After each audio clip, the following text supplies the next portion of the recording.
अगर आप चाहते हैं कि लोग आपकी इज्जत करें, आपका सम्मान करें, लोग आपके जैसा बनना चाहें, आपसे प्यार करें, तो इसके लिए आपको अपनी नज़रों में ऊपर उठना होगा।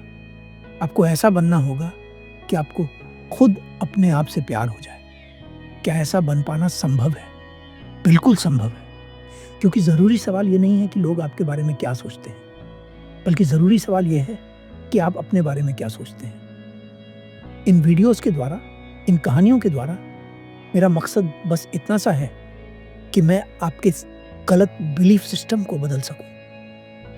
एक बार गौतम बुद्ध भिक्षाटन के लिए एक गांव में पहुंचते हैं। वहां एक स्त्री बुद्ध से पूछती है, आप तो किसी राजकुमार की तरह दिखते हैं, आपने युवा अवस्था में गेरुआ वस्त्र क्यों धारण कर लिए? उस स्त्री की बात सुनकर बुद्ध कहते हैं, मैंने 3 प्रश्नों के उत्तर ढूंढने के लिए संन्यास लिया है। वह स्त्री बुद्ध से पूछती है, कौन से 3 प्रश्न? बुद्ध कहते हैं, हमारा शरीर युवा और आकर्षक होता है, लेकिन यह वृद्ध होगा और फिर अंत में मृत्यु को प्राप्त हो जाएगा। मुझे वृद्धावस्था, बीमारी और मृत्यु के कारणों का ज्ञान प्राप्त करना था, इसलिए मैंने संन्यास लिया। वह स्त्री बुद्ध की बात सुनकर उनसे कहती है, क्या आपको आपके प्रश्नों के उत्तर मिल गए? बुद्ध कहते हैं, हाँ, मुझे मेरे सभी प्रश्नों के उत्तर मिल गए।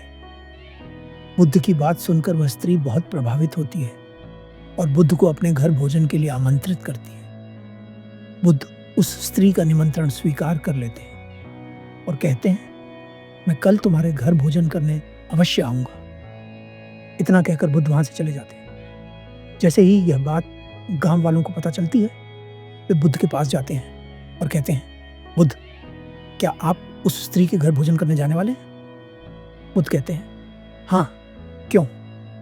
क्या हुआ? क्या समस्या है? गांव के लोग बुद्ध से कहते हैं, उस स्त्री के हाथ का तो कोई पानी भी ना पिए।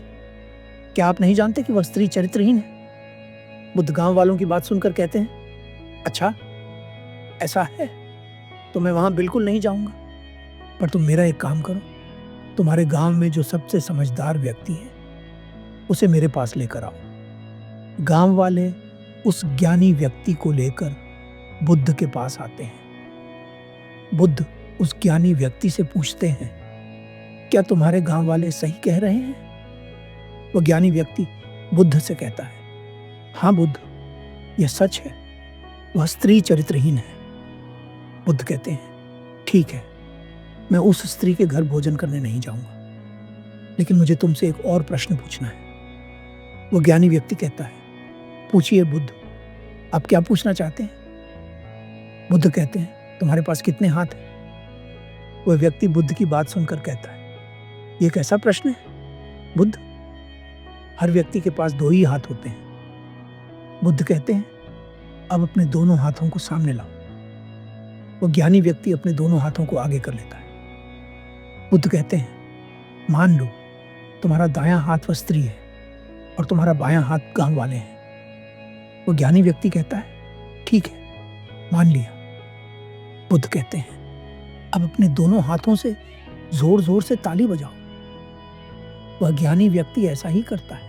बुद्ध कहते हैं, अब तुम मुझे एक हाथ से ताली बजाकर दिखाओ। बुद्ध की बात सुनकर वह व्यक्ति कहता है, असंभव, यह तो संभव ही नहीं है, एक हाथ से ताली बज ही नहीं सकती। बुद्ध कहते हैं, जब ताली बजाने में दोनों हाथों का बराबर योगदान है, तो चरित्रहीन वह स्त्री अकेली क्यों है? तुम भी उतने ही चरित्रहीन हो जितना कि वह स्त्री। जब तक कोई किसी के चरित्र पर दाग लगाने वाला नहीं होगा, क्या तब तक कोई स्त्री चरित्रहीन हो सकती है? पर समाज के कहने का ढंग देखो, स्त्री तो चरित्रहीन हो जाती है, पर कोई भी उस पुरुष को कुछ नहीं कहता जिसके कारण वह स्त्री चरित्रहीन हुई। जबकि सच्चाई तो यह है कि अगर स्त्री चरित्रहीन है तो पुरुष भी चरित्रहीन है। वह स्त्री अकेली चरित्रहीन नहीं होती। अगर तुम्हारे गांव के लोग चरित्रहीन ना होते तो वह स्त्री भी चरित्रहीन नहीं होती। गांव वालों को बुद्ध की बात समझ आ जाती है और वे सभी बुद्ध से क्षमा मांग लेते हैं।